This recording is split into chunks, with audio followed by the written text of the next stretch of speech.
I am the Tofu Golem. Please enjoy the video. You start by verifying prerequisites, so changes take effect immediately. Check your iOS version and model, make sure you have your Apple ID, password, and two-factor device ready, and connect to a stable Wi-Fi. Once done, open Settings and go straight to your Apple ID page. Make sure purchases and App Store settings are visible. You take these steps now because missing one will block verification changes later and waste time when the App Store prompts. You continue by navigating directly to Settings, then App Store, and tap Password Settings.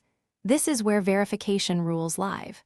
Change Require Password to off for free downloads or extend the window to 15 minutes if the option exists, because this reduces repeated prompts.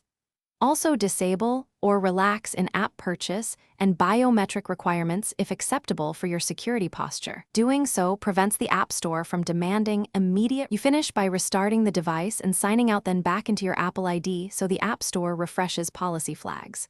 Once rebooted, test by downloading a free app and watching for any verification prompts.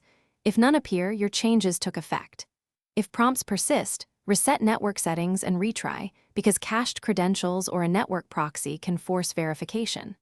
One key troubleshooting tip: if the account is flagged by Apple, only support can clear it. So prepare to contact them with your device info.